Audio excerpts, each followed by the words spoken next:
Assalamualaikum warahmatullahi ta'ala wabarakatuh. Alhamdulillah wassalatu wassalamu ala asrafil anbiya'i wal mursalin wa ala alihi wa sahbihi ajmain. Amma ba'du.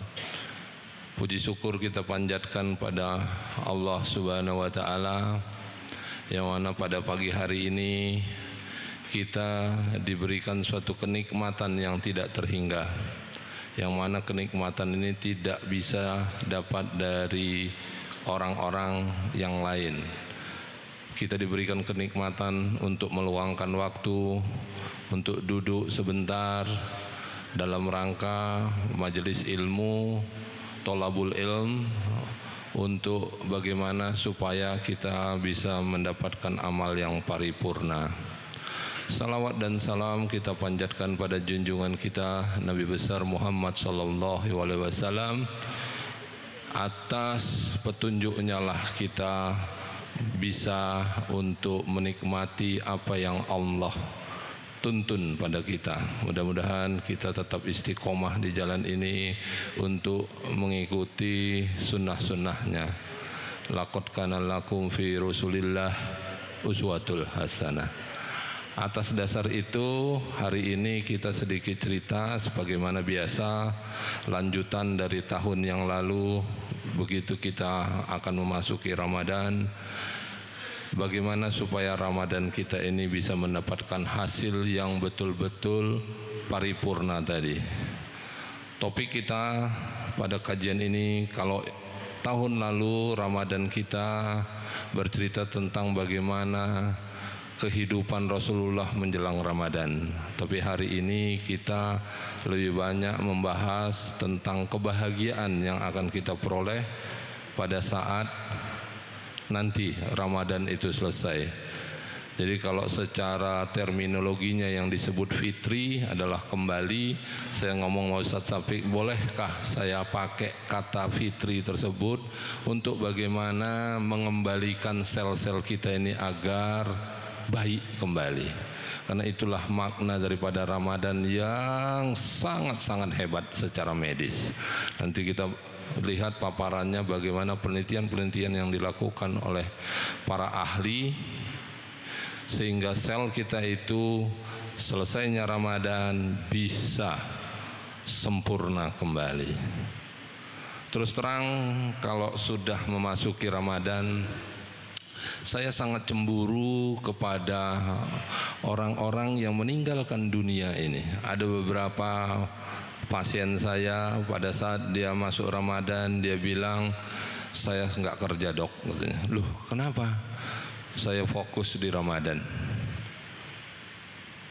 Apa artinya itu? Dia mau melaksanakan ibadah Ramadan ini dengan betul-betul sempurna, karena itulah yang kita harapkan. Kita kan tidak. Sekarang ini aja kita lihat Idul Fitri berapa lama lagi? Tanah Abang udah penuh, ibu-ibu terutama itu udah heboh. Sebentar lagi minggu depan supermarket bludak, udah heboh kita. Padahal selalu saya tanya sama pasien-pasien saya, emangnya nanti zuhur pasti hidup? Hah? Belum jelas. Semenit yang akan datang pun walau alam, nggak tahu apakah masih bisa saya hidup ini. Tapi sebulan lagi udah heboh. Saya teringat dan terinspirasi apa yang Umi sampaikan. Saya selalu diskusi sama uminya Ustaz Safiq. Dia ini dari sejak kecil nggak mau baru-baru dalam Ramadan. Sendalnya sendal butut, ayo bajunya baju butut, nggak mau. Mau dibeliin uminya, kita tidak. Sebulan lagi mau Idul Fitri, terus udah ngumpulin baju baru, dikumpul itu semua. Apa itu? Sadar atau tidak sadar itu adalah stresor bagi diri kita. Belum lagi pada saat Ramadannya itu, apa ini, ibu-ibu terutama Mau ibadah nyiapkan berbuka, mau ibadah nyiapkan sahur, tapi mulutnya di dapur merepet terus. Apa itu? Di mana? Ayo kita mau bahas damai dan tenangnya Ramadan untuk kebahagiaan sel. Apa itu? Karena itu target kita. Jadi kalau yang tahun lalu kita bilang sebetulnya ini diberikan kepada umat-umat lain sebelum kita, tapi kita yang masih melaksanakannya, beruntunglah kita bisa melaksanakan. Tapi bagaimana untungnya itu?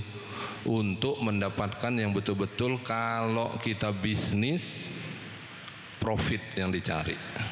Ini yang selalu kita dapat adalah kredit. Kalaupun tidak, yang dapat cuma BEP, balik modal tok, nggak ada untungnya. Bagaimana supaya untung di Ramadan ini? Minggu depan kita akan menghadapi bulan agung ini, bulan kesempurnaan bagi tubuh kita. Jadi coba kita lihat, ini ada suatu penelitian bagaimana makna Ramadan untuk yang kita sebut namanya stem cell. Stem cell itu adalah sel induk.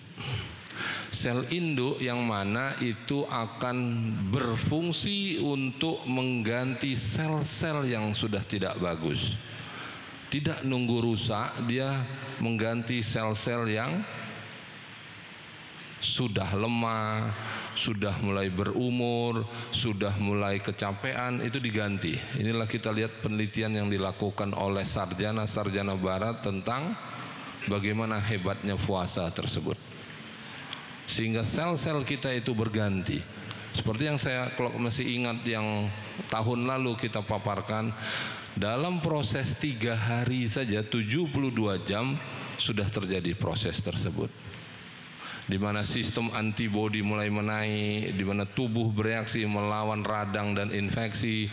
Makanya coba kita rasakan 3 hari kita puasa, greges katanya, badan seperti meriang-meriang karena antibodi bereaksi untuk melawan pengganggu. Coba kita bayangkan, siapa yang jamin kita hidup di dunia ini terbebas dari segala macam pengganggu tersebut? Perubahan cuaca, nah itu udah jelas lah kita lihat ya, polusi dan segala macam. Makanan kita, siapa lagi makanannya yang masih mengikut sunnahnya Rasul? Yang kata Rasulullah, makanlah hanya sekedar untuk menegakkan punggungmu. Makanlah sebelum lapar, berhentilah sebelum kenyang.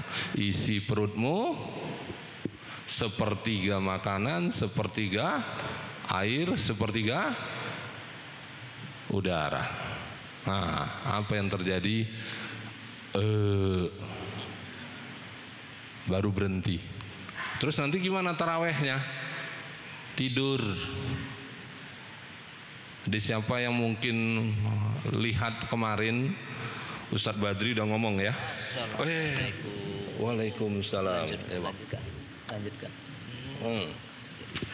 Jadi kalau kita lihat tanpa sadar, kita sudah membebani tubuh kita. Jadi gimana Ramadan kita tidak akan optimal ibadah kita, terutama pada waktu iftar. Loh kan dok katanya sunnah untuk berbuka dengan yang manis-manis. Pertanyaannya, bukanya saja atau sampai pulang taraweh mesti makan manis? Buka ya oke, disunahkan untuk yang iftarnya dengan yang manis-manis. Tapi enggak kan? Bukan hanya sekedar untuk berbuka, tapi setelah itu apa? Sirup, cola, es campur, segala macam. Pulang dari taraweh tanya lagi, buka lagi lemari, apa yang manis-manis, terus dimakan sampai kita tidur malam. Itu semuanya beban bagi tubuh kita.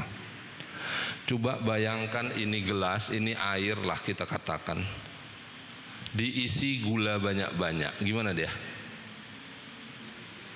Keruh, pekat. Rasa manis ya pasti, tapi bentuk air ini jadi keruh dan pekat. Semua yang keruh dan pekat alirannya gimana? Pasti lambat, ya kan? Jadi kita lihat tadi di paparan pertama, salah satu yang menjadi beban bagi kita di dalam puasa kita itu adalah jantung. Makna utama tadi disampaikan dalam film tadi itu, penelitiannya, kita tidak sadar paru-paru kita tiap hari kita banjiri dengan racun. Karena dunia ini sudah semakin buruknya.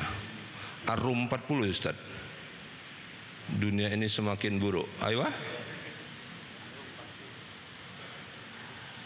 Akibat ulah manusia itu sendiri. Ayo. Jadi sekarang gimana? Itulah yang harus kita istilahnya setahun sekali masuk bengkel lah. Bapak-bapak kalau punya mobil, punya motor, kapan masuk bengkel? Nunggu mogok atau servis pun ke bengkel? Nunggu mogok. Itulah kita. Kalau udah sakit heboh. Ada momen-momen penting bagi kita yang diberikan oleh Allah untuk kita. Walaupun umat-umat lain juga diberikan itu.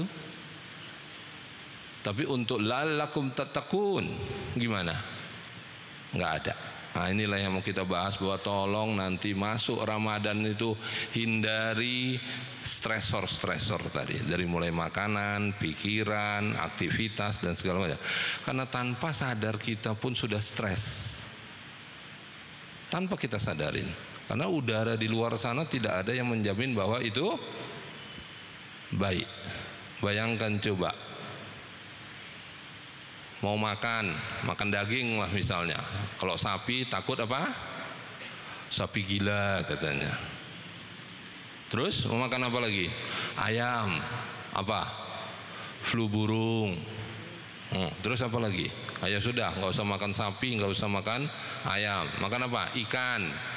Laut tercemar dengan logam berat. Terus? Beras plastik. Sudah. Apalagi? Udah, nggak usah makan tapi minum saja. Gimana?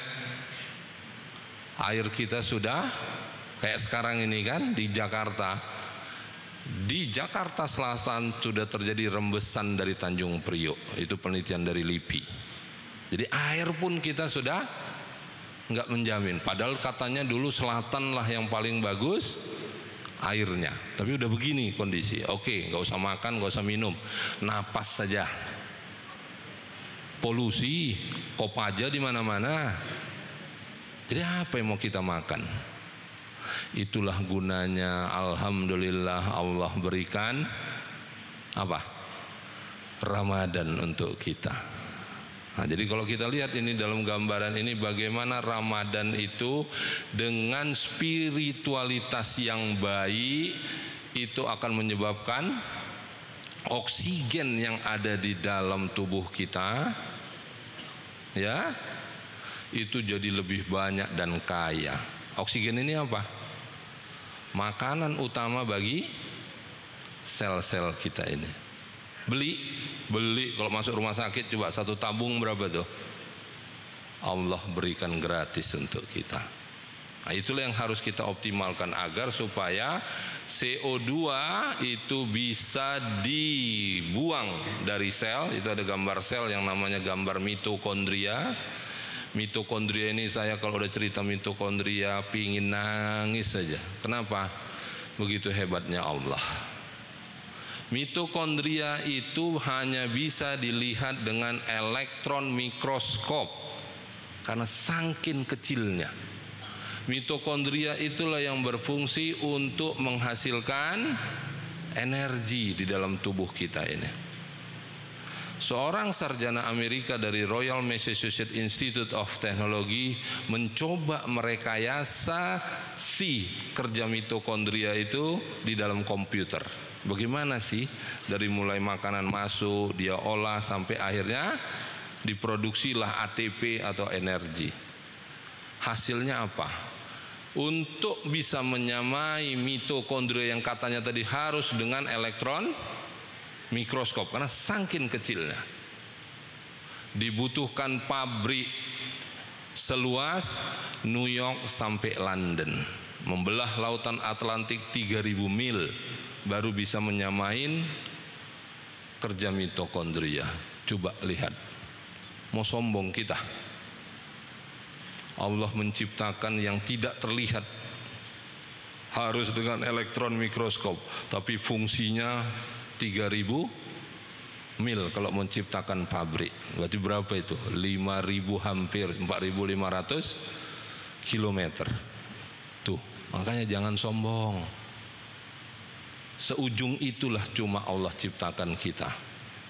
Dan penelitian lain mengatakan bahwa DNA energi kita itu hanya sebesar cacing.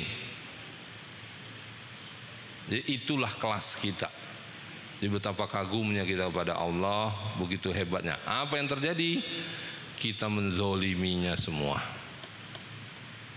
Dari pola makan dan pikir. Makanya orang bule bilang, you are what you eat, you are what you think. Kau tergantung apa yang kau makan dan apa yang kau pikirkan. Karena Allah sudah bilang, ayo Ustaz, ana indadoni abdi bi. Tuh, lebih banyak takutnya kita ini semua. Takut dengan dunia ini. Terlambat sholat takut? Enggak, santai aja, masih lama waktu. Nanti duhur bisa sampai 2:30, nanti saja, gitu. Tidak ada disiplin kita. Jadi gimana kita? Energi sel tubuh kita jadi defisit. Makanya kita ini coba tunjuk tangan bapak-bapak sekalian, ibu-ibu sekalian. Ada nggak yang di sini merasakan adanya 8L? Dari pagi tadi bangun subuh sampai nanti malam itu tidur kembali. Siapa yang merasa fit 100%? Atau siapa yang merasa 8L? Bentar lagi, ba'da zuhur udah 8L. Letih, lesu, lemah, loyo, letoy, lemot, lunglai, linu, lebay. Pada umumnya.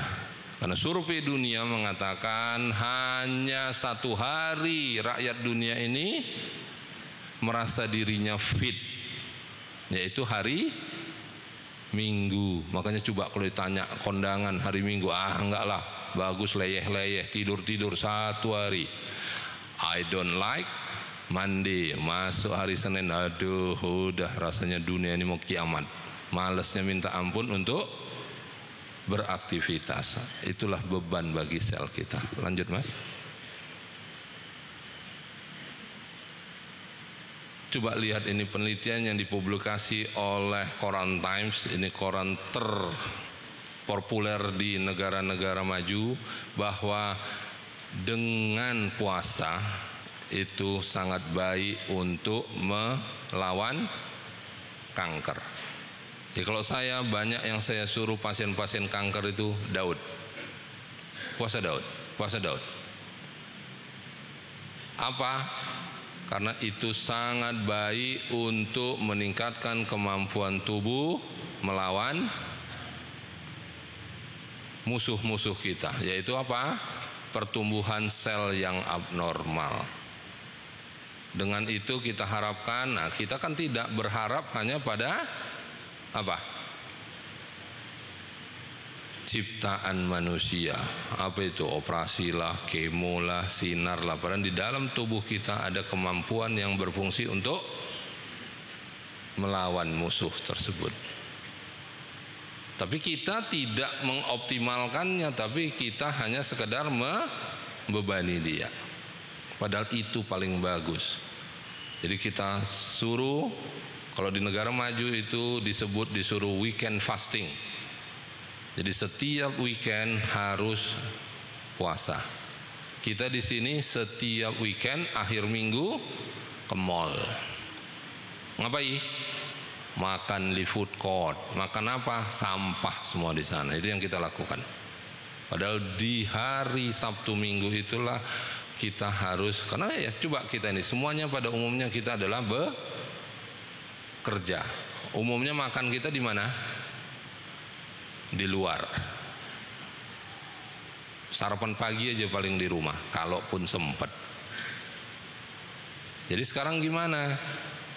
Ada waktu dikasih Allah, yuk kita manfaatkan itu. Lanjut Mas. Nah itu dibilang tadi, kemoterapi tidak menolong. Nah tuh, ya kan? Nah, jadi sekarang gimana? Nah, ini kita lihat bagaimana proses penelitian lain lagi, di mana manfaat daripada si puasa. Apa yang terjadi di dalam diri kita selama kita puasa? Less blood will be flowing to your digestive system when you fast, so more blood will be sent to other tissues in your body. In addition, your body will use the fasting period to remove deposits of cholesterol that line the blood vessels. When you breathe, your body can absorb thousands of toxins which are used in the environment around us. Fasting helps us remove the toxins that have built up within your lungs. Your stomach uses the time during fasting to clean itself and remove any waste matter to allow for more efficient digestion.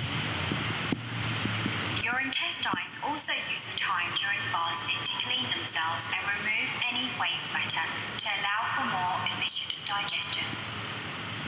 Your liver, the secondary energy source, breaks down fat to provide glycerol, another energy source. When you are fasting, your kidneys increase the amount of diuresis, the process of excretion of salt and water, which leads to lower blood pressure. The month of fasting can be extremely beneficial for us, mentally, spiritually, and physically. As long as you eat the right foods and don't push yourself too hard physically, you may find yourself in a healthier state at the end of the month.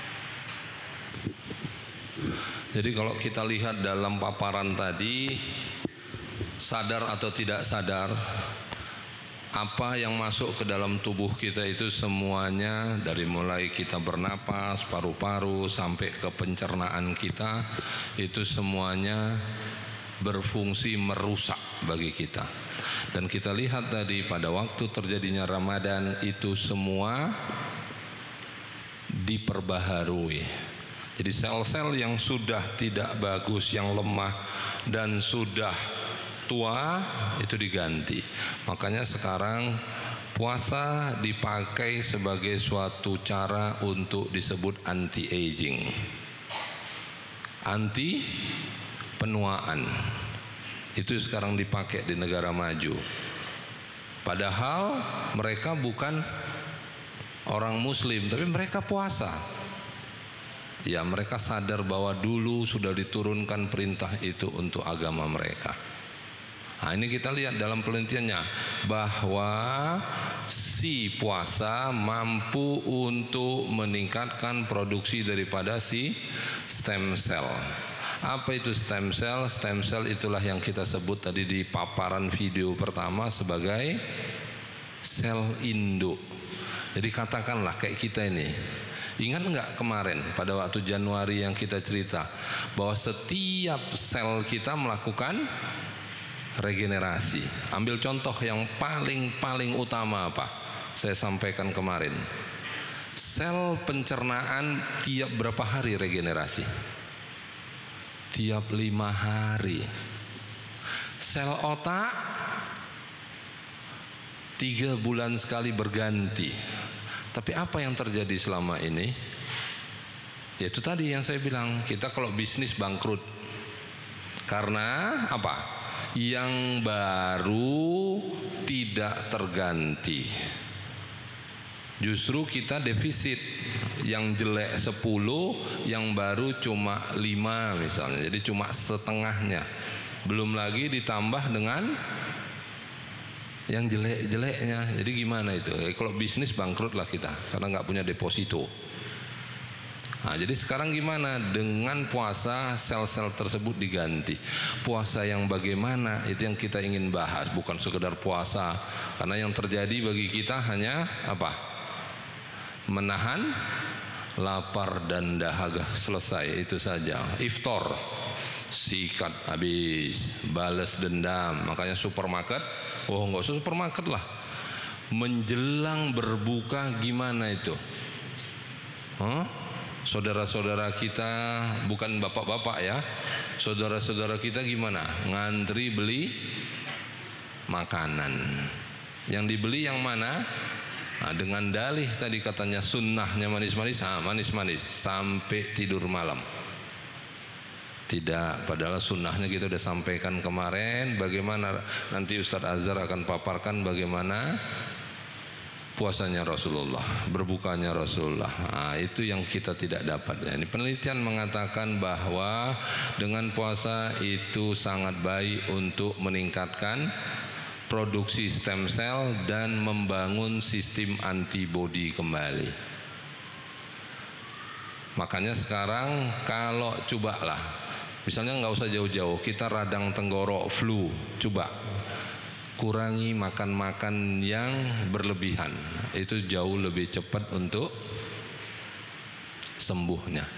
Atau nggak usah jauh-jauh, coba gini, nanti pada waktu Ramadan, coba pada waktu iftar berbuka, perbanyak makannya, bagaimana nanti tarawihnya? Ya tadi 8L tadi kan, nggak usah tarawih, pulang maghrib dari masjid saja, kan biasanya kita iftar, berangkat sholat maghrib, sampai rumah udahlah badan itu udah meminta ampun malesnya untuk kembali isya ke masjid. Coba rasakan nanti. Tapi coba pada waktu berbukanya itu hanya sekedar untuk membatalkan apa yang kita contohkan yang lalu. Bagaimana Rasulullah, inti medisnya adalah kompleks karbohidrat. Kompleks karbohidrat yang paling bagus ada di rutop, ya, kurma mengkel itu. Nah, itu paling bagus karena cepat itu dicerna, cepat itu untuk diserap. Makanya begitu kita sudah habis sholat maghrib, badan sudah lebih seger. Berbeda kalau kita misalnya apa? Berbukanya dengan es campur, iftarnya dengan cola, sirup dan segala macam yang manis-manis. Rasanya maghribnya aja kok, aduh, rasanya kapan selesai ini si imam baca ayatnya ini. Udah nggak tahan badan, pulang ke rumah udah gelebek, males untuk tarawih kembali. Coba contohkan itu, makanya nggak usah terlalu. Yang dianjurkan tadi adalah kompleks karbohidrat. Kompleks karbohidrat dari mana? Dari buah-buah yang manis. Oh, buah yang manis, duren gitu, lengkeng, duku, tidak, itu bukan manis lagi tapi buah gula. Sama dengan kalau kita makan tadi sirup, cola, es campur dan segala macam, karena gula lebih dominan.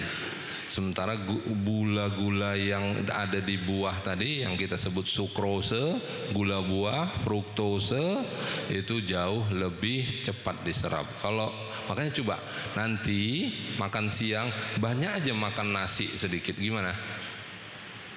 Wah, ngantuk. Ya kan? Karena karbohidratnya tinggi, tapi yang disebut simple karbohidrat yang mudah dipecah. Sehingga kita jadi, bayangkan pada saat kita makan karbohidrat tinggi, seluruh energi dikirim ke perut, sehingga energi kita di otak gimana? Membeli, bangkrut tadi. Nah, ini kita lihat itu harus kita bangun. Jadi nanti ini hanya paparan awal, bagaimana supaya puasa kita benar yang disebut bahagia bagi sel, nanti kita lihat. Lanjut Mas.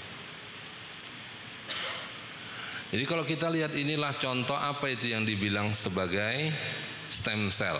Jadi kalau kita lihat pada kondisi normal dibanding dengan yang berpuasa, sel-sel kita itu jauh lebih senang kalau kita puasa. Sehingga pergantian sel itu jauh lebih cepat pada waktu kita berpuasa. Karena dia tidak dibebani.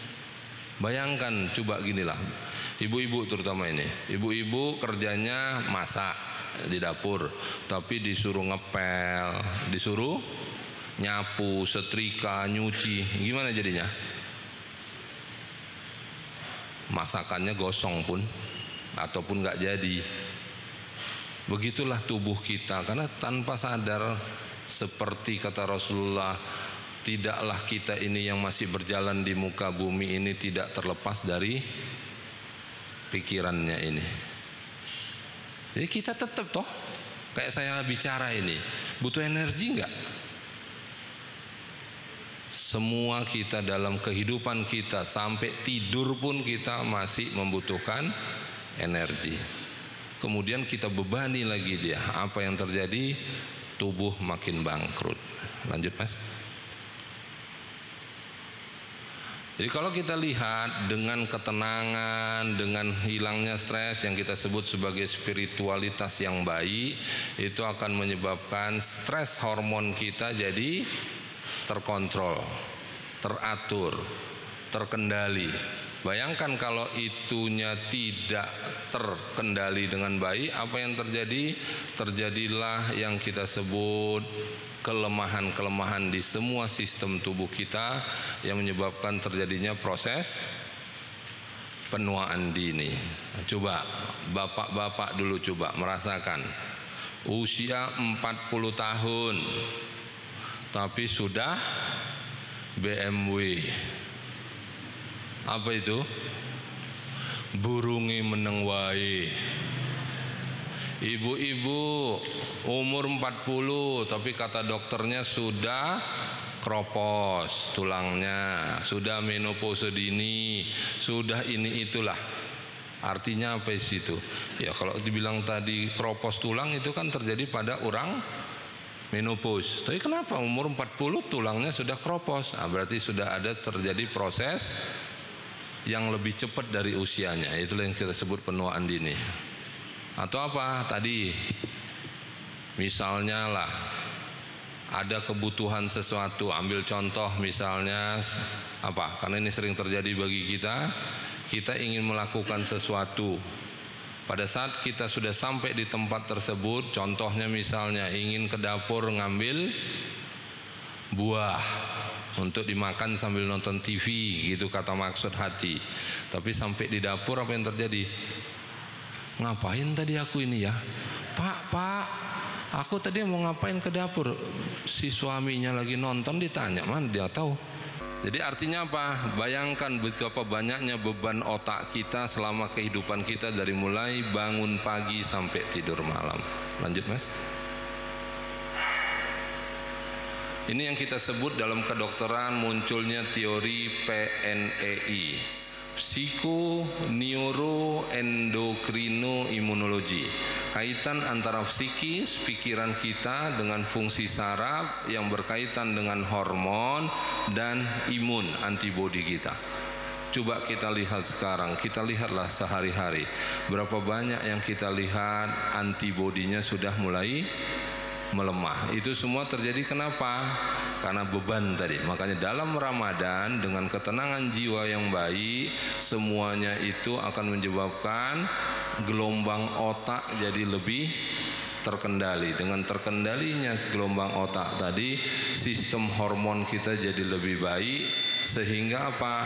Si sistem tubuhnya jadi, bayangkan, kita ini adalah manusia yang membutuhkan otak untuk mengatur semuanya. Berbeda dengan hewan, ada otaknya tapi nggak ada kerja. Kita untuk berpikir, yang mengatur supaya jantung saya ini berdegup siapa? Yang menyuruh, itu ada lemak, jangan diambil. Siapa yang merintahkan itu? Otak kita. Makanya ada yang disebut namanya gut-brain axis, korelasi antara otak dengan fungsi pencernaanmu. Itu semua adalah merupakan suatu hal yang kita utamakan untuk meningkatkan kerja daripada neurotransmitter. Neurotransmitter itu yang mengirimkan perintah transmisi. Kayak handphone kita itu, kalau transmitternya tidak bagus gimana? Hang. Saya nelpon walaupun 100 meter, tapi kalau transmisinya tidak bagus gimana? Bengak-bengok, nggak dengar. Nah, jadi gimana? Ramadan memperbaiki modulasi transmisi otak kita. Coba sadarkan bahwa kenapa terjadi kolesterol? Karena transmisi perintah tidak jalan. Contohnya gimana? Udah tahu kadar kolesterol kita tinggi, udah tahu kadar gula kita tinggi, udah tahu asam urat tinggi. Katakanlah kita makan tadi kolesterol, makan goreng. Mestinya gimana? Secara sunnatullahnya mestinya otak mengirim perintah kepada pencernaan, hei itu ada masuk lemak, jangan ambil ya. Itu perintah dari otak ke dalam pencernaan. Di dalam pencernaan kita ada enzim penyerap lemak, namanya lipase. Tapi karena perintah ini nggak nyambung, transmitternya itu nggak bekerja, ya dia ambil saja. Korupsi juga lah itu namanya. Karena apapun dia ambil. Sibuk kita dengan apa? Minum obat nurunin kolesterol. Jadi gimana itu? Tubuhnya makin pinter atau makin bodoh jadinya? Orang yang jadi masalah adalah transmisinya yang nggak bagus, transmisinya bagusin. Makanya nanti habis Ramadan, Senin Kamis itu alangkah baiknya, Yaumul Bid itu alangkah baiknya. Syukur-syukur bisa Daud, sehingga tetap terlatih si fungsi atau transmisi otak kita itu. Nah, makanya penelitian kayak yang lalu udah saya sampaikan bahwa dengan berpuasa tingkat IQ jadi lebih tinggi. Cobalah kita hari-hari biasa gini coba suruh ngapal Quran, gimana? Walah rasanya susahnya minta ampun. Tapi bulan puasa Ramadan coba gimana? Lebih mudah rasanya untuk menghafal. Imam Syafi'i berapa kali Ustaz? Selama Ramadan bisa 6 kali apa 3 kali? 60 kali Imam Syafi'i. Kita setahun sekali. Kalau ini udah mau masuk Ramadan nih, belum khatam. Jadi sekarang gimana? Itu transmisi, bangunlah itu dalam setahun sekali. Lanjut Mas.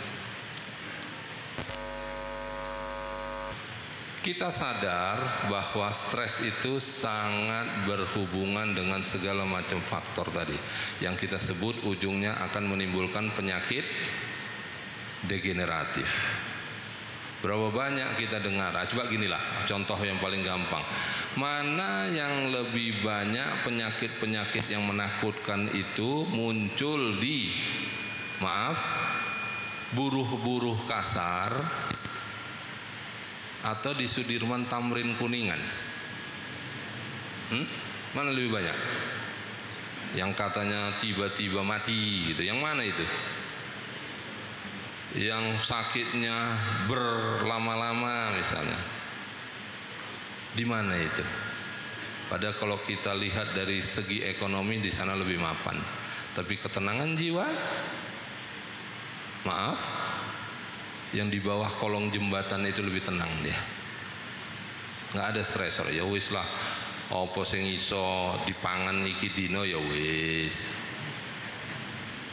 Kita seperti yang saya bilang tadi, Idul Fitri mesti sebulan lebih, udah heboh sekarang ngurusin mudik mau kapan, pesen tiket, udah dari sekarang. Coba betapa bebannya tubuh kita ini. Udah ngatur jadwal, nanti kalau ini kesini. Makanya saya bilang tadi, sudah dari awal kita bebanin, ditambah lagi selama Ramadan kita tidak kita optimalkan, sehingga yang udah beban bertambah beban. Ya, lanjut.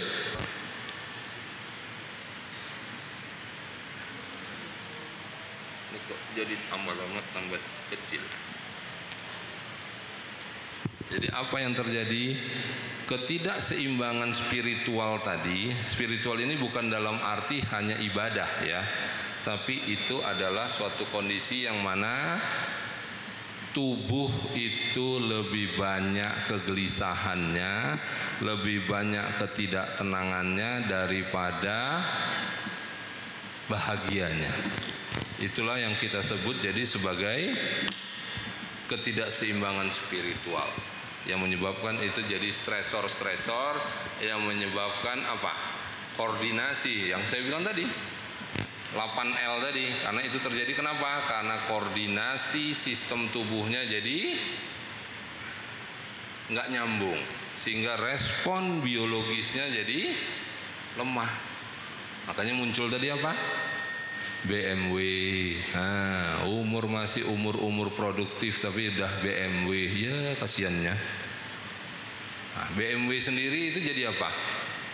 Bukan karena kita butuh itu karena kita gila seks, tidak, tapi itu kebutuhan primer bagi seorang makhluk. Baik itu hewan itu juga perlu. Pada saat itu tidak tersalur gimana? Stresor. Untuk istri juga gimana?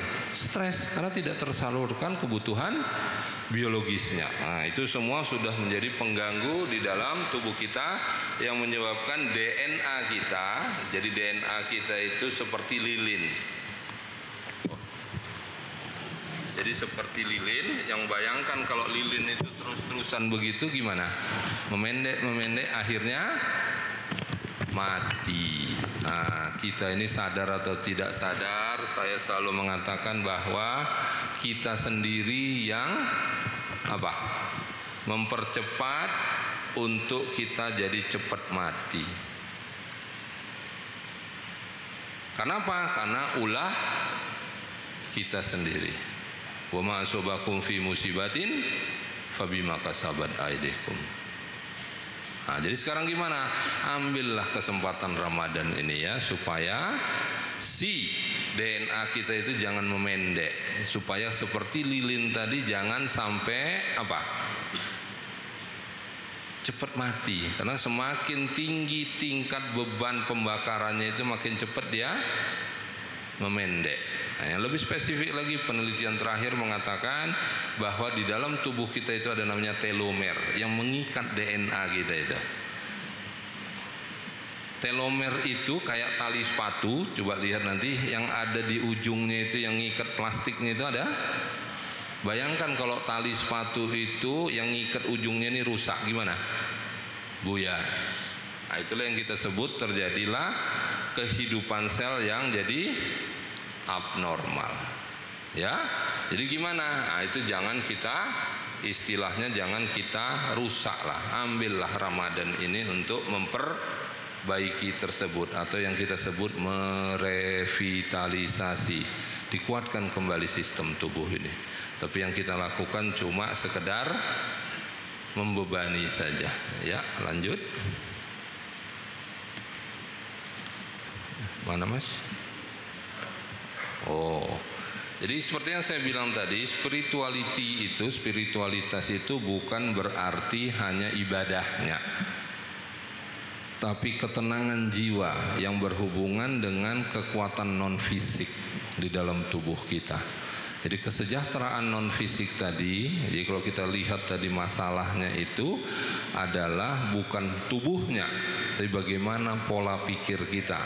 Itulah yang kita sebut untuk mendapatkan keselarasan jasmani, rohani, dan ibadah kita. Itu semua menunjukkan kualitas hidup yang lebih berarti. Sehingga apa? Kemampuan kita, koordinasi kita, kemudian respect terhadap tubuh ini jadi lebih baik. Lanjut.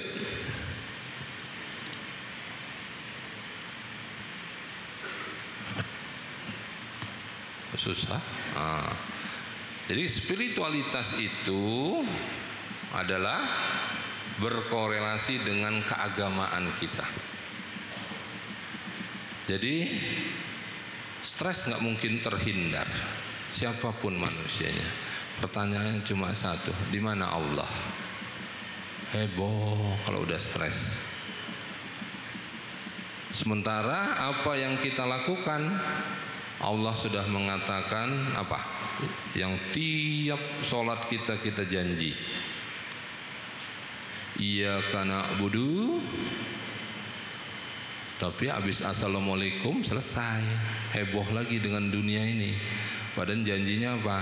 Hanya kepadamu lah kita beribadah. Wa iyyaka nasta'in, memohon. Jadi sekarang apa yang kita lakukan? Heboh. Jadi artinya apa? Berserahlah kepada Allah. Itulah tugas kita, menyadari tentang keberadaan kita sebagai hamba dan sang Khaliknya. Artinya apa? Dengan spiritualitas yang baik, ya, jadi belum tentu yang disebut spiritualitas baik itu belum tentu pasti agamanya baik. Tapi yang penting ketenangan jiwanya tadi. Karena apa? Enggak korelasi. Tapi orang yang agamanya baik pasti spiritualitasnya baik. Karena lebih dia menyadarin keberadaannya terhadap sang Khaliknya, ya. Kok susah, Mas? Lanjut, Mas.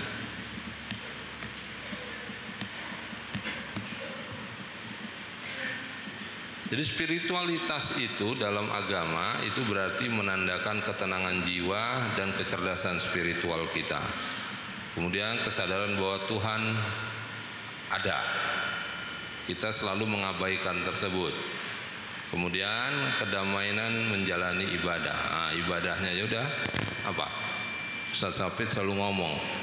Rasulullah apa itu Ustaz yang mengatakan sholatmu mungkin cuma 10%. Ya, karena apa? Sholat, tapi sendal dipikirin. Di mana nih sendal? Tadi ku taruh di mana ya? Oh, ini kunci di mana ya? Kacamata di mana ya? Heboh. Jadi artinya apa? Si kekhusukannya, kedamaiannya tidak terdapat, tidak kita peroleh. Mana, Mas? Oh, di sini toh.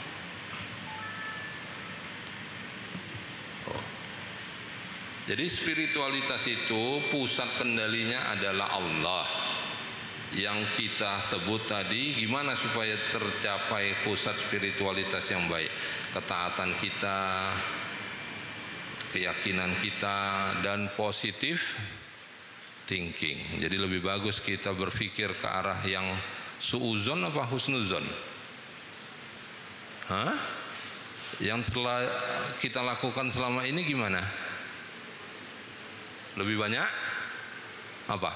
Suuzon apa? Husnuzon. Suuzon sudah. Jadi lebih banyak mana? Maslahah atau mafsadah? Hah? Mafsadahnya lebih banyak. Jadi apa yang kita dapat? Nggak ada. Nah, makanya ada kesempatan diberikan oleh Allah untuk Ramadan ini. Terus kemudian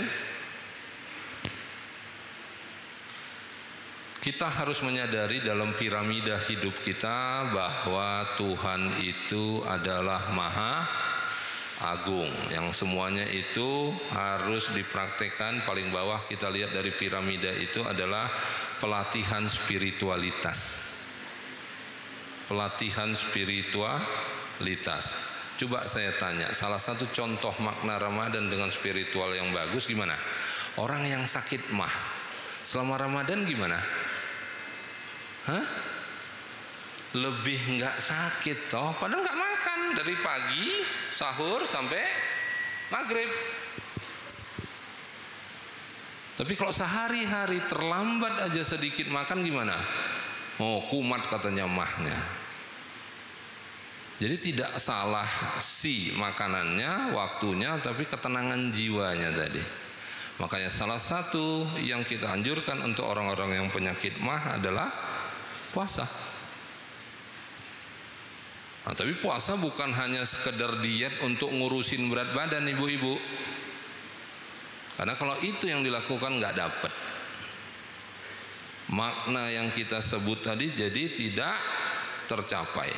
Jadi artinya apa? Ya hanya sekedar dapat kurusnya saja, tapi si sel-sel tubuh kita jadi tidak terperbaharui.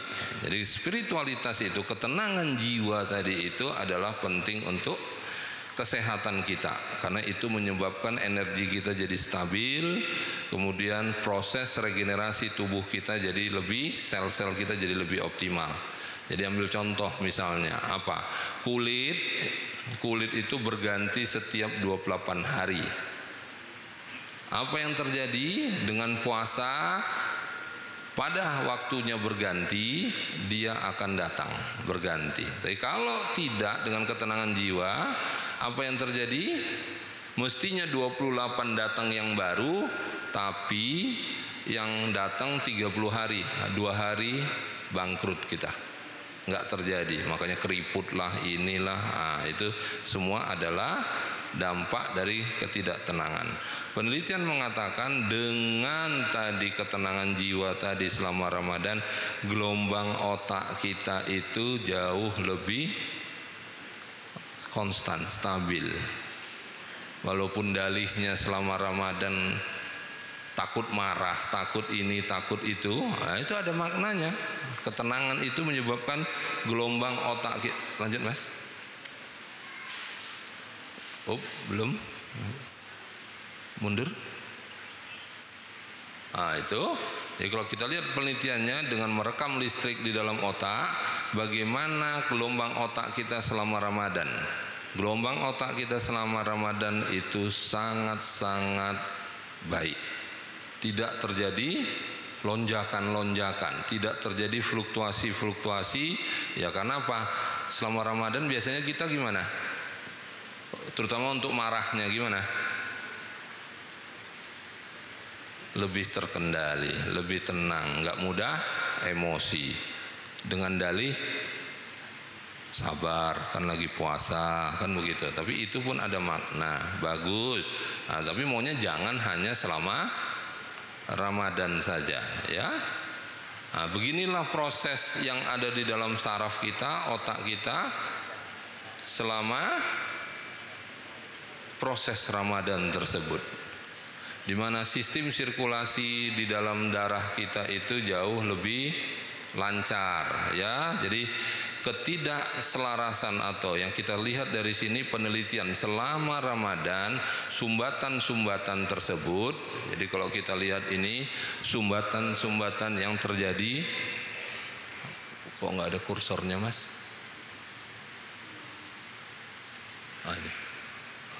Ini yang warna kuning di pembuluh darah tersebut, itu kerak-kerak yang ada di dinding pembuluh darah selama Ramadan itu terkikis. Selama Ramadan itu jadi menipis. Yang jadi masalah setelah Ramadan gimana?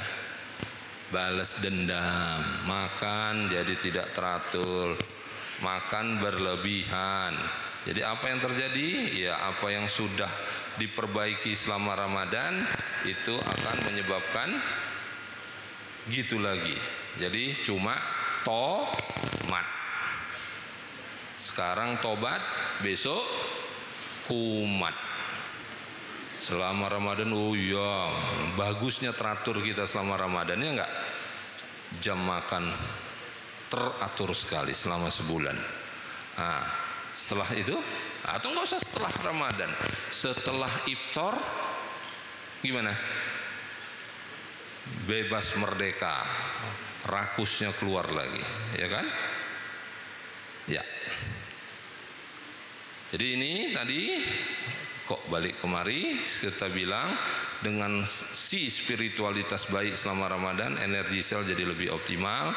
Coba lihatlah ini mitokondria kita yang dirusak dengan segala macam, dari mulai kuman, radiasi sinar matahari dan segala macam.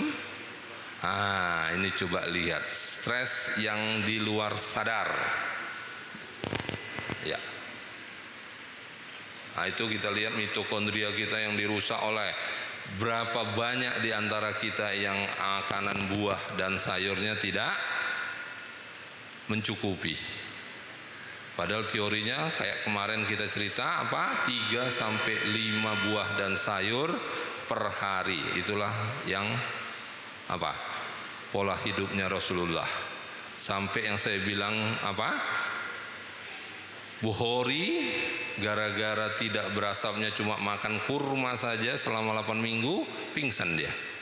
Tapi atas dasar penelitian tersebut dilakukan oleh guru saya yang saya bilang kemarin, Profesor Andrew Weil, seorang Yahudi ortodok, seorang guru besar, ya, sampai mengucapkan syahadah gara-gara melihat pola makannya Rasulullah. Kita apa yang kita banyak makan? Makanan ciptaan manusia, itu yang kita makan. Padahal sebaik-baik ciptaan adalah ciptaan Allah. Tapi tidak goreng, bakwan, itulah yang kita makan. Bakso, ayo. Terus mau makan apa? Gulai, santan. Apa yang dibeli? Meres santan, meres kelapa? Enggak, repot. Beli kara. Udah, gampang toh, cepet. Dulu zaman saya dulu, kita lah mungkin semua dulu masih kecil, bumbunya gimana? Tumbuk sendiri, bawang putih, bawang merah, apalah semua ditumbuk. Sekarang, micin, tuh, gimana? Lanjut mas.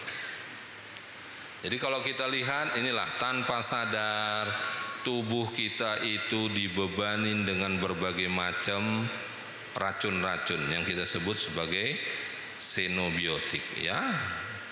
Lanjut mas. Lanjut lagi, itu udah tadi. Jadi kalau kita lihat di sini betapa terbebannya otak kita ini. Tapi dengan spiritualitas yang baik, di dalam tubuh kita itu ada namanya limbic system di otak kita ini, yang berfungsi mengatur semua fungsi. Kapan jantung berdetak, kapan perut pencernaan bekerja, itu yang diatur oleh limbic system. Dengan spiritualitas yang baik, semuanya jadi akan bekerja secara baik, ya.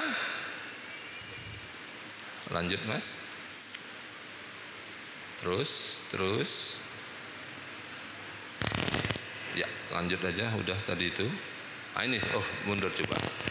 Jadi ada yang kita sebut ini namanya disebut sebagai post traumatic syndrome. Jadi sadar atau tidak sadar, tubuh kita ini dibebanin atau trauma dengan post traumatik. Jadi seperti orang yang trauma. Makanya kalau kita lihat tubuh kita ini, misalnya tadi contoh mecin lah, kita sebut MSG. Berapa banyak di antara kita kalau udah habis makan mecin gimana? Ada yang mulutnya kering, ada yang kepalanya pusing, ada yang badannya greges-greges. Atau coba saya tanya ini di sini semua. Siapa yang menjelang maghribnya jam-jam 5, setengah 6 badannya greges katanya, kayak seperti orang meriang-meriang? Itu berarti sudah terjadi PTSD, post traumatic syndrome. Jadi tubuhnya itu sudah trauma sekali karena pola makannya. Lanjut mas. Jadi ini lagi stres tadi, kembali urusannya ke sono, untuk menyebabkan tadi ujungnya menimbulkan gangguan jantung dan saraf, yaitu selalu yang terjadi adalah apa? Serangan jantung dan serangan otak, jantung koroner dan stroke. Karena itu ada, kalau kita lihat di atasnya itu karena adanya stresor yang terpengaruh. Jadi di sini ada yang stres jangka panjang yang menyebabkan terbentuknya kortisol yang disebut sebagai death hormone. Makanya nenek-nenek kita itu bilang apa? Ojo akeh stres, ojo akeh mikir, engko cepet tuwek, cepet mati, penyakitan. Kan itu kata nenek kita. Mereka lebih pintar dari profesor. Pertanyaannya, gimana kita? Kadang-kadang nggak peduli dengan itu. Padahal jelas penelitian mengatakan bahwa stres itu tadi akan menyebabkan ujungnya penyumbatan. 2, jantung, koroner, atau ke otaknya. Jadi itu saja yang ingin saya sampaikan. Mudah-mudahan pesan terakhirnya, ayolah kita mulai dalam Ramadan ini, terutama yang kita sebut pola. Walaupun maknanya bukan untuk itu, tapi saya suka mengambil perkataan ini untuk supaya apa? Mengerem mulutnya. Karena apa dikatakan? Orang yang percaya pada hari akhir dan beriman, gimana? Lebih baik dia diam daripada berbicara yang sia-sia. Jadi ngapain? Nggak usah merepet, Bu. Udah. Perkara ini keasinan ya sudah, tambah airnya. Nggak usah dimarahi pembantunya. Perkara ini belum bersih sudah, nggak usah. Nah, dari pagi sampai sore bunyi terus. Stres nggak itu? Saya tanya sekarang, Bapak, saya suruh mikir 1 jam, sama saya suruh kerja fisik 1 jam, mana lebih capek? Mikir. Teori mengatakan pada saat Anda berpikir 7 kali lebih banyak energi untuk dipakai, ya kan? Jadi sekarang gimana? Hematlah itu. Apalagi ini dalam Ramadan diperlukan bukan hematnya saja, tapi untuk mengganti sel-sel kita tadi. Jadi kalau si handphone tadi mesti di apa? Cas kembali. Supaya tadi apa? Transmisinya jadi bisa, sinyalnya jadi bisa on lagi. Nah ini ya, inilah minggu depan momen itu harus kita pakai. Sebentar lagi tamu agung ini akan datang, maknanya sangat luar biasa. Ambillah itu sebagai manfaat. Jadi jangan sia-siakan. Bayangkan hebatnya Allah, 12 bulan kita hidup, dalam 1 bulan itu bisa dinormalkan kembali. Mungkin itu yang ingin saya sampaikan. Wabillahi taufik wal hidayah. Assalamualaikum warahmatullahi taala wabarakatuh. Bismillahirrahmanirrahim. Assalamualaikum warahmatullahi wabarakatuh. Alhamdulillahirabbil alamin, wassalatu wassalamu ala asrafil anbiya'i mursalin wa ala alihi wa sahbihi ajmain. Pertama sekali tentunya sama-sama kita menyampaikan puji syukur kepada Allah Subhanahu wa taala yang telah memberikan kita umur, kesehatan, kesempatan sehingga kita bisa berkumpul di majelis pengajian akbar Asy-Syifa ini dalam keadaan sehat fisik, sehat jiwa, sehat akal, insya Allah juga sehat sosial. Karena kalau sudah mau bertemu bergabung begini itu sudah termasuk derajat yang tinggi, sehat sosial, mau berkumpul, mau saling mendengar dan saling berkenalan, lita'arofu. Kemudian mari sama-sama kita menyampaikan salawat dan salam kepada junjungan kita Nabi besar Muhammad sallallahu alaihi wasallam. Semoga syafaat beliau menyertai kita sepanjang hidup dan pada waktunya nanti kita menghadap Allah Subhanahu wa taala. Yang saya hormati sahabat-sahabat saya di kiri kanan saya, sebelah kiri Ustadz Syafiq. Terima kasih. Tetap muda. Waktu boleh bertambah tapi semakin muda kelihatannya. Kemudian Ustadz Azhar juga demikian. Kemudian di sebelah kanan saya adik saya sesama Siregar, nama saya Dr. Abidin Shah Siregar. Yang di kanan saya walaupun adik saya namanya Dr. Amarullah Siregar, cuma dia doktor, artinya sekolahnya lebih jauh, lebih tinggi, lebih dalam dari saya. Alhamdulillah beliau sudah berkeliling kemana-mana untuk mencari dan mendalami ilmu kedokteran dan termasuk melihat aspek religius keislaman di dalam ilmu kedokteran. Jadi sebenarnya ilmu kedokteran itu sendiri itu berawal dari Jazirah Arab. Bapak ilmu kedokteran modern itu namanya Ibnu Sina. Orang Eropa, Amerika memanggilnya Avicenna. Ya agak ditukarlah gitu, karena mereka kalau pakai nama Arab itu kok kurang nyaman dia. Ditukar namanya menjadi Avicenna. Jadi nama aslinya adalah Ibnu Sina. Jadi perkembangan ilmu kedokteran sebenarnya yang tercepat itu adalah di zaman kegemilangan Islam, 7 abad pertama setelah zaman Rasulullah. Itulah yang mewarnai dunia pada saat mana Eropa disebut sebagai benua kegelapan. Yang meneranginya adalah ajaran Islam. Setelah Islam sampai ke Spanyol, Portugis, atau di sana terkenal dengan nama Andalusia. Islam adalah ajaran yang sangat cepat perkembangannya dan sangat luas wilayah pengaruhnya. Kenapa saya katakan begitu? Coba bayangkan, batas pengaruh Islam itu mulai dari yang paling barat di Andalusia sampai yang paling timur di Mongolia.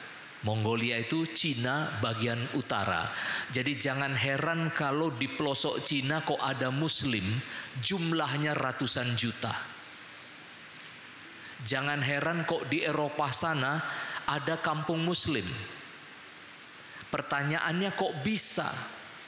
Pada zaman itu tidak ada pesawat, tidak ada kendaraan. Tapi kenapa bisa?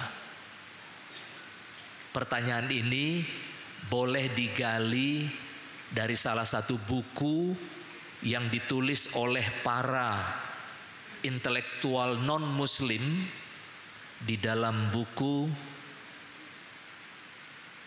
100 tokoh paling berpengaruh di dunia yang ditulis oleh yang namanya Michael Hart bersama sekian puluh orang intelektual ahli sejarah yang menemukan 100 orang paling berpengaruh di dunia. Dan beliau menemukan yang pertama adalah Muhammad sallallahu alaihi wasallam. Dia tidak kenal Muhammad. Muhammad bukan keyakinan dia, tapi mereka menemukannya. Yang kedua adalah Isaac Newton yang menemukan teori gravitasi. Setiap benda yang dilemparkan ke atas akan jatuh dengan kecepatan pertambahan antara berat dan relativitas kecepatannya. Berarti ada sesuatu di dalam bumi yang membuat kita tidak terserak dan bercerai-berai.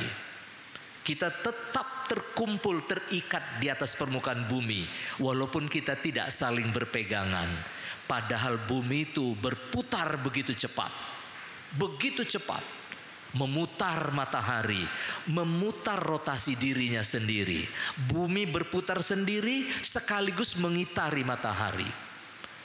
Kecepatannya luar biasa, tapi alhamdulillah tidak ada apapun yang terlontar dari muka bumi ini. Betapa kuatnya gravitasi itu. Newton menemukan itu, walaupun tidak sedalam itu ceritanya. Hanya dengan teori berat. Yang ketiga, mereka sebut manusia paling berpengaruh adalah Isa alaihissalam. Yang mohon maaf, mereka pertuhankan, justru dia tempatkan di tempat yang ketiga. Itulah objektivitas. Sehingga adalah tepat jika kita selalu menyampaikan salawat dan salam kepada junjungan kita Nabi besar Muhammad sallallahu alaihi wasallam, manusia luar biasa dengan kerendahan hati yang luar biasa, tidak ingin dikultuskan, tidak ingin digambarkan, tidak ingin diperlakukan khusus, karena beliau adalah manusia seperti kita. Saudara-saudara sekalian, Saya kebetulan oleh Menteri Kesehatan pada tahun 2013 diajukan kepada Presiden dan melewati fit and proper test di Komisi 8 DPR RI dan kemudian terpilih menjadi salah satu anggota Komisi Pengawas Haji Indonesia, komisioner. Komisi Pengawas Haji Indonesia ini adalah bahagian dari Undang-Undang Nomor 13 Tahun 2008 tentang penyelenggaraan haji di Indonesia, di mana dalam undang-undang itu diatur tata kelola penyelenggaraan haji, tetapi salah satu bab di dalam undang-undang itu ada pengawasan. Undang-undangnya sudah ada sejak tahun 2008, tetapi komisi pengawas ini baru terbentuk pada tahun 2013. Nah, itu memang begitulah kita.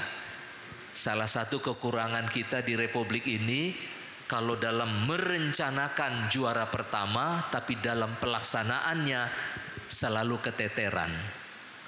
Jadi antara janji dan kenyataan itu selalu ada jarak. Selalu ada jarak. Tapi tidak mengapa.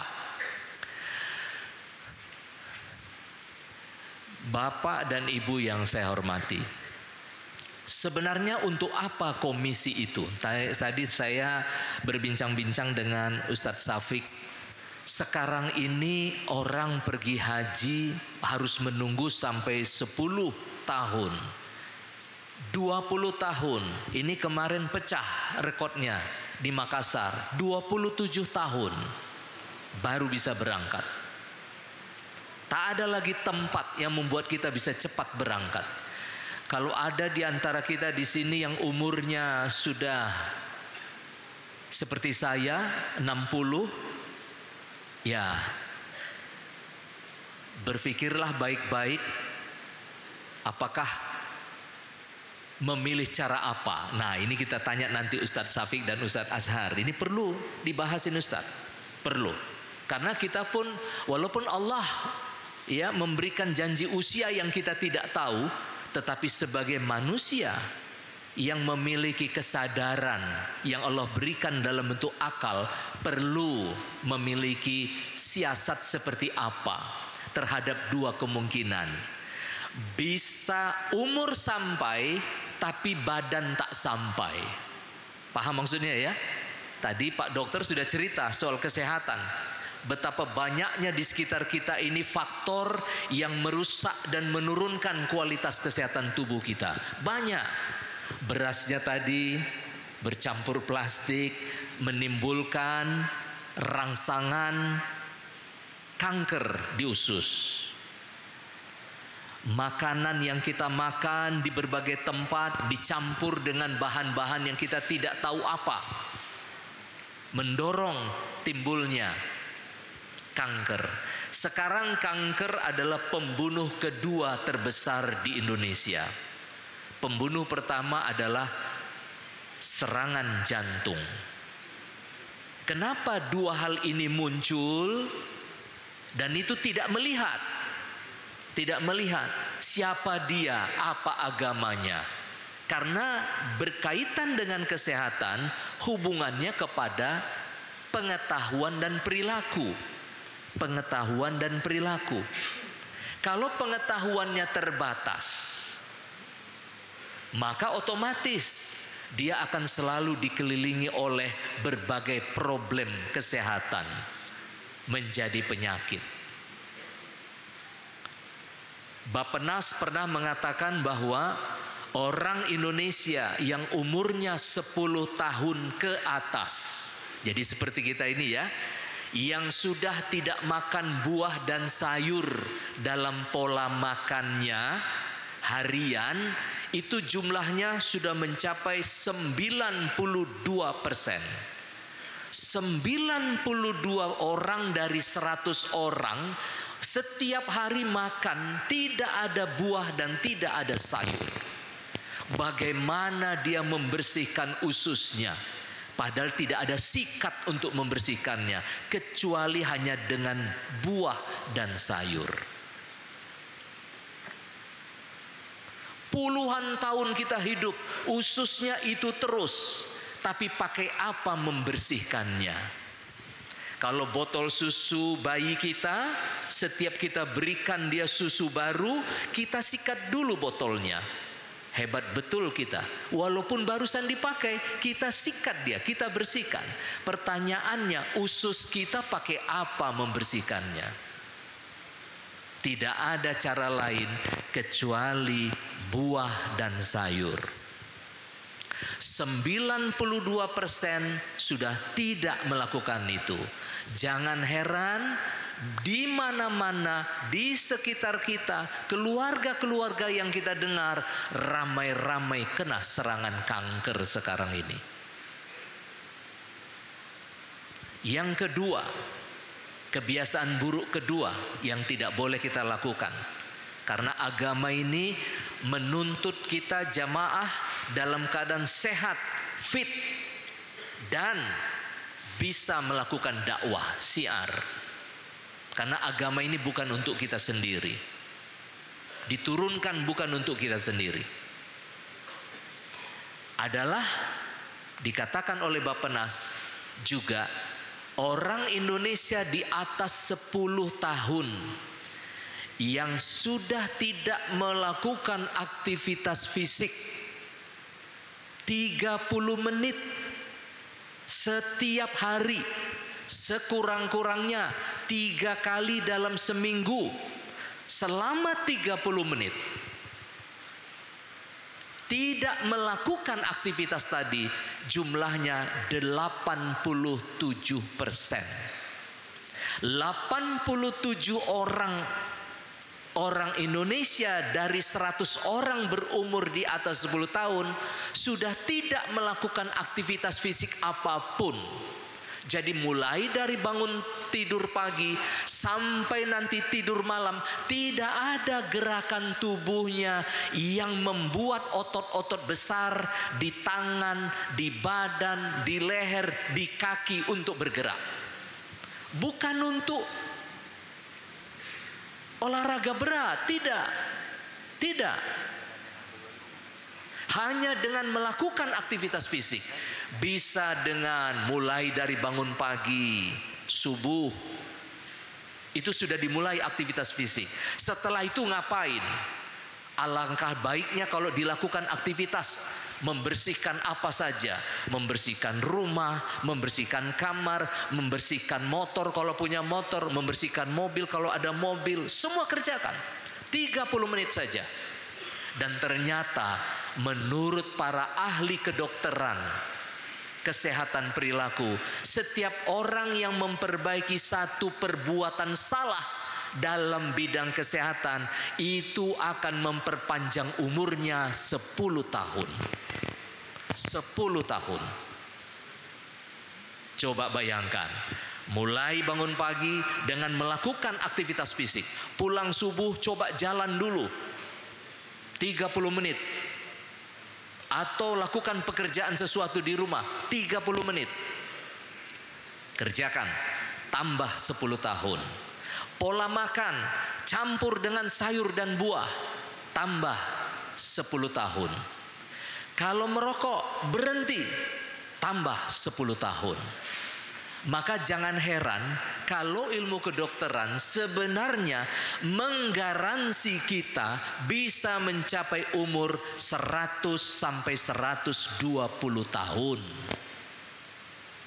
Tapi kalau kita pergi ke makam, ke kuburan, lihat batu nisannya, lihat, baca ketika mengantar jenazah, umur 50 jarang sampai 60. Kalau ada yang udah 60 ke atas, alhamdulillah. Tapi lihat 50-60, dan menurut riset kesehatan dasar di angka itu pada umumnya orang Indonesia menghadapi kematiannya. Artinya apa? kok diskonnya terlalu banyak umur kita ini. Harusnya 100 sampai 120, kok sudah berhenti di umur 60 atau 50. Di mana yang salah? Jangan disalahkan Allah. Kita sudah disempurnakan menjadi ahsani takwim, sebagai makhluk yang sebaik-baik ciptaan, dengan akal dan pikiran, dengan ajaran yang sempurna dan tidak diragukan, Al-Quran. Dan Nabi mencontohkan di dalam Al-Hadis, semuanya membawa kita pada umur yang berkah, tubuh yang sehat, pikiran yang cerdas. Nah, itulah intinya yang perlu kita pelihara, apalagi dikaitkan dengan masa menunggu haji yang sekarang panjang. Kenapa panjang? Karena kita punya kuota hanya sekitar angka 211.000 jamaah. Atas masukan daripada KPHI selama 3 tahun ini, banyak penyempurnaan. Kita tidak menggunakan lagi misalnya pemondokan yang asal-asalan. Karena menurut riset yang kami lakukan, kematian terbanyak jamaah Indonesia itu terjadi di pemondokan. Satu. Kedua, ketika lebih didalami lagi, akarnya ada di mana? Akarnya ada pada saat mereka berada di musim Makkah. Di saat berada di Makkah, di mana di Makkah kita 21 hari. Tetapi dalam 21 hari itu yang sangat disayangkan, jamaah Indonesia biasanya sudah tidak punya uang lagi. Karena keburu belanja di Jeddah setibanya di Jeddah, dan keburu belanja di Madinah karena Madinah begitu enak sebagai tempat belanja. Belum tiba wukuf, sudah menggendong ambal ke sana kemari. Seakan-akan sudah mau pulang. Musim haji belum tiba. Tiba di Makkah menunggu masa wukuf. Uang sudah habis. Dampaknya mereka tidak jaga kesehatan, makan asal-asalan saja. Dari riset yang kita lihat, ternyata makannya cuma makan bakwan saja tiap hari. Tahu ya bakwan ya? Itu yang dimakan. Akibatnya apa? Kondisi sudah turun, kesehatan terganggu, gizinya rendah, faktor resikonya ada karena ramainya orang, kontak kuman dan sebagainya, akhirnya kesehatannya menjadi terganggu. Akibatnya wafat. Banyak yang wafat di sana. Nah, saudara-saudara sekalian, yang ingin saya sampaikan bahwa ini adalah kenyataan. Masa menunggu begitu panjang. Saya tadi membayangkan bersama Ustadz Syafiq, andaikan masa menunggu itu, andaikan bapak-bapak dan ibu-ibu di sini mendaftarkan dirinya hari ini berhaji. Ingat Pak ya, sekarang keluar perintah baru, tidak boleh lagi pergi haji bagi yang sudah berhaji. Yang sudah berhaji silakan umroh. Yang sudah berhaji tidak boleh lagi demi keadilan. Nah, bagi yang belum berhaji, silakan mulai hari ini menabung. Tapi baru berangkat 20 tahun lagi. Tapi dalam 20 tahun ini, andaikan kita ikuti pengajian seperti ini, sekali seminggu, atau sekali 2 minggu, atau sekali sebulan, maka akan sangat besar manfaatnya bagi kita sebagai seorang Islam, sebagai seorang mukmin. Besar sekali. Kenapa begitu? Karena banyak yang pergi ke sana itu hanya sekedar pergi tapi tak berilmu. Apa akibatnya? Begitu masuk ke tanah suci, masuk ke Makkah, hanya menjalankan umrah. saat ketibaan. Setelah itu masuk ke asrama, ke penginapan. Sejak itu tidak pergi lagi ke masjid. Di hotel saja, di hotel saja, di hotel saja, menunggu wukuf. Tiba wukuf, pergi ke Mina, ke Arafah, melontar, kembali ke Makkah, umroh lagi, masuk hotel lagi, menunggu pulang ke Indonesia. Kenapa? Karena tidak muncul. Tidak muncul sampai saat keberangkatan, tidak muncul keinginan ibadah yang sempurna. Itu tidak bisa terjadi kalau tidak ada prosesnya. Nah, saya minta nanti Ustaz Syafiq dan Ustaz Azhar bisa menyampaikan proses menuju ke sana, karena itu adalah hal yang sangat penting. Kami sebagai pengawas haji terus terang tidak menginginkan hal seperti itu terjadi pada umat Islam terbesar di dunia yang datangnya dari Indonesia. Bayangkan jika setiap tahun bertambah 211.000 umat Islam yang potensial paham dengan ajaran, maka dalam 10 tahun ada 2 juta lebih. Dalam 40 tahun ada 80 juta orang yang akan memahami. Indonesia pasti akan lebih baik. Jangan berharap datang dari manapun kebaikan, kecuali dari diri kita sendiri. Begitu yang Allah ingatkan dalam surah Ar-Ra'd. Sesungguhnya tidak akan pernah berubah nasib sesuatu kaum kecuali mereka sendiri yang merubahnya. Demikian, lebih kurang mohon maaf. Wabillahi taufiq wal hidayah. Wassalamualaikum warahmatullahi wabarakatuh.